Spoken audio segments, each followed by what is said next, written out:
when it comes to You Season 4 Part 2, I have to be honest, I really enjoyed it. First of all, I still enjoyed the aspect of seeing Joe somewhat being blackmailed and being powerless. I found that very enjoyable. When it comes to the writing, I think they did an amazing job with the rich characters, as we see two of them being more than just the rich stereotypes we saw in the previous half. Specifically with Phoebe, who has quite a traumatic experience, and afterwards we see that character struggling to cope with it, and at the same time also being gaslit by her boyfriend, getting her into a marriage but only because of her financial state, and that he can abuse it to pay off all debts that he has towards people, as he himself has lost much of his money. On the other aspect, we have the character Kate, who really is trying to be her own person, very independent, and is trying to remove herself from her family, specifically her father, who is really putting his nose into her business and keeps attempting to bring her back into the family business, until one time in where he drops a crippling bombshell onto her, and we as an audience, or at least I did,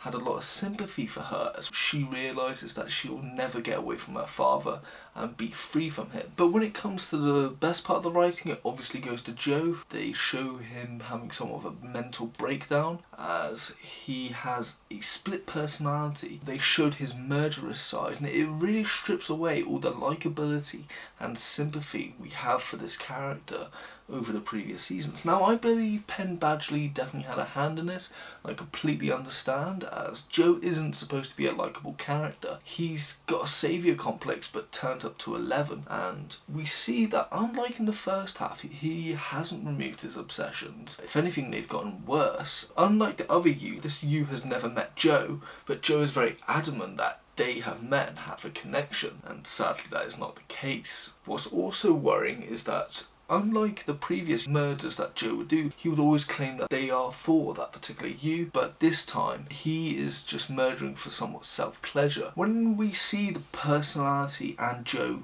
talking, it is very funny and enjoyable, but also reminds me of how Dexter would talk to his in the shape of his dad, or at times his brother. Another great writing part, I would say, is the detective somewhat side story. Two of Jonathan Moore's students investigating their professor, as they believe he knows more than he's letting on, and they discover the truth that is Joe Goldberg. Now, when it comes to the ending, I will say I found that very interesting, as we see Joe somewhat accept his darker half, and together they somewhat do one more act of disturbed kindness before Joe decides to take his own life. And I respect Joe, as he decided that whilst he accepts his darkness, he doesn't want it to continue.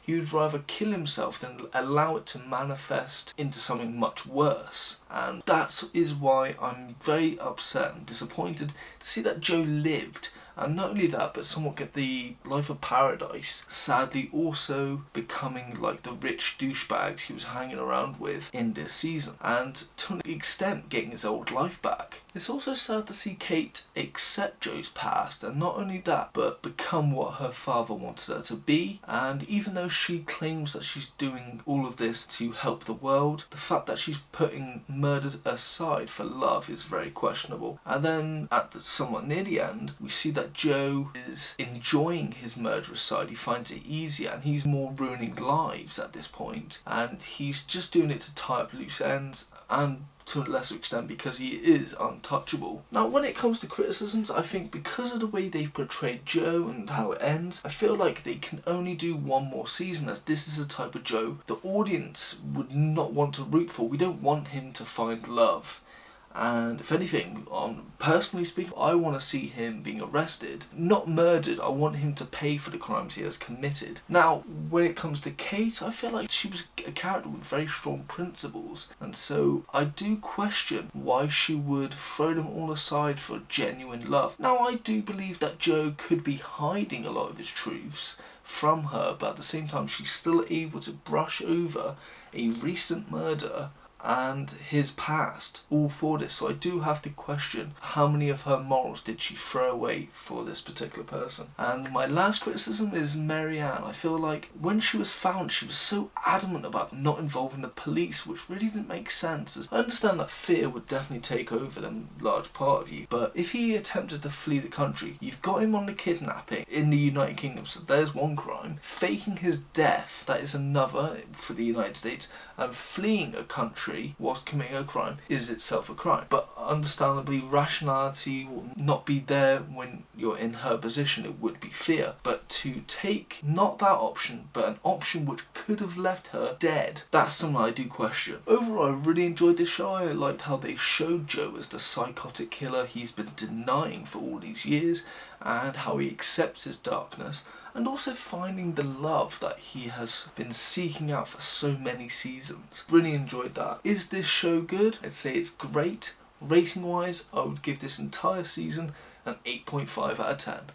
Now, when it comes to recommendations, first of all, I would recommend Dexter because, like I said earlier, they have a lot of similarities. The actress who played Mary Ann, Tati Gabrielle, appeared in a new Netflix TV show not too long ago called Kaleidoscope, where she plays the role of Hannah Kim, who may seem not as important in the very beginning, is actually quite a big role later in the series, so definitely go check that out. And lastly is Charlotte Ritchie, who played Kate. Most people, like myself, might recognise the actress from the TV show Fresh Meat. She played the character Oregon. I'd say those characters have some similarities. The main difference is I definitely think that Kate is more confident and more financially stable than Oregon. Alright, those are my recommendations. This has been my review for You Season 4 Part 2. Thank you for watching. If you have enjoyed, please like and subscribe, and as always, thank you. Have a nice day.